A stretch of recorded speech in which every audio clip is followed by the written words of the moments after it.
அனைவருக்கும் வணக்கம். இந்த 2 பொண்டாட்டிய கட்டிக்கிட்டு ஒருத்தன் படுத்த பாடு அப்படிங்கிறது இந்த விஜய் வச்சே புரிஞ்சுக்கலாம். ஏன்னா, ஒருத்தர் தோசை கேட்டா, ஒருத்தர் ஊத்தப்பம் கேட்பாங்க அப்படின்ன மாரி, இங்க இந்த வீட்டுக்குள்ள ரேணுகாவும் சரி, மல்லியும் சரி, அப்படியே விஜய புழிஞ்சு எடுத்துருவாங்க போல இருக்கு. ஆனா, மல்லி கொஞ்சம் விஜய் கிட்ட சாப்பிட்டா போறாங்க. விஜய் எந்த விதத்திலயும் தொந்தரவு பண்ணக்கூடாது அப்படின்னு.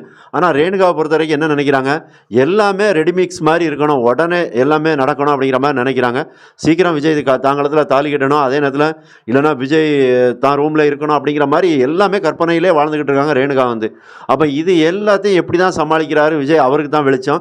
அதே நேரத்தில் இன்னொரு விஷயம் ரொம்பவே சென்டிமெண்ட்டாகவும் எமோஷனாகவும் தான் இருக்குது. என்ன அப்படின்னா, இந்த வெண்பாவை நினச்சி பாருங்கள். அந்த குழந்தை தான் ரொம்ப காயப்பட்டு போய் அவங்க மல்லி அம்மாட்ட அழுது உருக்கமாக பேசுது. ஏன்னா இது எல்லா குழந்தைங்களுக்கும் யாருக்காக இருந்தாலும் இருக்கும். இந்த மாதிரி ஒரு அப்பா இதுக்கு 2 மனைவி அப்படின்னா அது அந்த குழந்தைங்கள கண்டிப்பாக பாதிக்க தான் செய்யும். ஏன்னா ஸ்கூலில் அந்த குழந்தை எங்களை கேலி பண்ணுதாங்க, கிண்டல் பண்ணுதாங்க அப்படின்னு சொல்கிறாங்க. உங்கள் டாடா பேட் டாடா அப்படின்லாம் சொல்கிறாங்கன்னா அந்த குழந்தை மல்லிகிட்ட சொல்லுது. அப்போ அது மனசில் எந்த அளவுக்கு பாதிச்சிருக்கு. ஏன்னா யாராக இருந்தாலுமே ஒரு தாய் ஒரு தந்தை இருக்கணும் அப்படின்னு நினைப்பாங்க. ஆனால் இந்த இடத்துல ஏதோ ஒரு சூழ்நிலையில் விஜய்க்கு அந்த மாதிரியா நடந்து போச்சு. அது நடந்து போச்சுன்னா என்ன, செயற்கையாக தான் நடந்திருக்கு. இந்த ரேணுகாங்கிறவங்க அதாவது அந்த உருவ ஒற்றுமையை பயன்படுத்திக்கிட்டு உள்ளே நிற்கிறாங்க. அப்போ இது விஜய்க்கு தெரியலை, புரியலை. அவர் கொஞ்சம் யோசிச்சும் பார்க்கல. தன்னோட முதல் மனைவி வந்துட்டாங்க, அப்போ நம்ம குழந்தைக்கு அம்மா கிடச்சாச்சு, ரியல் அம்மா அப்படின்னு நினைக்கிறாங்க. கதிரேசன் தன்னோட மகள் வந்துட்டாங்கன்னு நினைக்கிறாங்க. இவங்க எல்லாருமே கொஞ்சம் கூட யோசிக்கலை. இவ்வளோ நாள் எங்கே இருந்தாங்க, எப்படி இருந்தாங்க, அதை பற்றி யோசிக்கலை. அப்போ அதோட விளைவு என்ன ஆகுது, இந்த குழந்தைய பாதிக்குது. அப்போ அந்த குழந்தை கண்ணீர் விடலை. ஆனால் இனிமேல் எனக்கு அந்த ஸ்கூலுக்கு போகிறதுக்கே பிடிக்கலை அப்படிங்கிற மாதிரி சொல்லுது. அப்போ இந்த விஷயங்கள் தான் அதை ரொம்ப காயப்படுத்துது. அப்போ அதை தான் மல்லிகிட்ட சொல்லுது. இன்னொன்று, விஜய்கிட்ட சரியாக பேசலை அந்த குழந்தை. அப்போ பேசாததுக்கான காரணம் என்ன, நைட்டு தன்னோட டேடா எப்போவுமே தன்னை கட்டிப்பிடிச்சி தூங்குவாங்க. முழிச்சு பார்த்தா டேடா இருப்பாங்க. அப்போ அது முழிச்சு பார்க்கும்போது அவன் டேடா இல்லை அப்படின்னு வருத்தப்படுது. அப்போ அது மட்டும் காரணமாக இருக்காது. ஏன்னா பிள்ளைங்க எல்லாமே பேசுகிறாங்க அவங்க அப்பாவை பற்றி.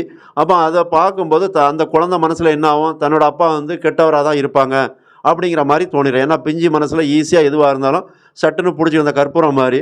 அப்போ அதனாலே விஜய் மேலே அந்த குழந்தைக்கு சின்ன வெறுப்பு வருது. அதனால தான் ஸ்கூலுக்கு கிளம்பும்போது கூட டாடாவை பார்த்துட்டு ஒரு பாய் கூட சொல்லும் போது அது விஜய்க்கு கொஞ்சம் கஷ்டமாக இருக்குது. அப்போ மல்லிகிட்ட கேட்கும்போது மல்லி தெளிவாக உண்மையிலே மல்லி அழகான அன்பான மனைவி தான்.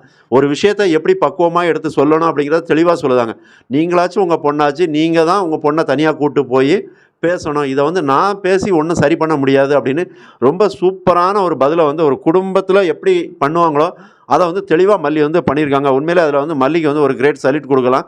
அந்த அளவுக்கு மல்லி பக்குவமாக விஜய்கிட்ட பேசுகிறாங்க. அப்போ விஜய் யோசிக்கிறாரு, எந்த மாதிரி நம்ம பேசலாம், இப்போ இந்த விஷயத்தை புரிய வைக்கணும். ஏன் ரேணுகா காலத்தில் தாலி கட்டுறேன், அதே நேரத்தில் உனக்கு இனிமேல் இந்த மாதிரியான பிரச்சனைகள் வராது ஸ்கூல்லேருந்து அப்படின்னு அந்த குழந்தை மனசில் ஒரு நம்பிக்கையை விதைக்கணும். அப்போ அது விஜயோட கையில் தான் இருக்குது. ஏன்னா அந்த குழந்தை காயப்பட்டு போய் இருக்குது. அப்போ இது எல்லாம் சரி பண்ணால் கூட அடுத்ததாக இப்போ கல்யாணங்கிற விஷயம் மெல்ல மெல்ல அரங்கேறுது.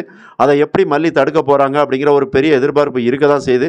இருந்தாலும் விஜய் மனசில் அந்த கல்யாணத்தில் முழு ஈடுபாடு இல்லை. ஏன்னா அவரே ஒரு வார்த்தை சொல்கிறாரு, வேணா கல்யாணம் பண்ணாமல் இருந்துடலாமான்னு ரேணுகாட்ட கேட்குறாங்க. அப்போ ரேணுகா பதறி போயிருந்தாங்க. மறக்காமல் சேனலை சப்ஸ்கிரைப் பண்ணுங்கள், கமெண்ட் பண்ணுங்கள், லைக் பண்ணுங்கள். நன்றி.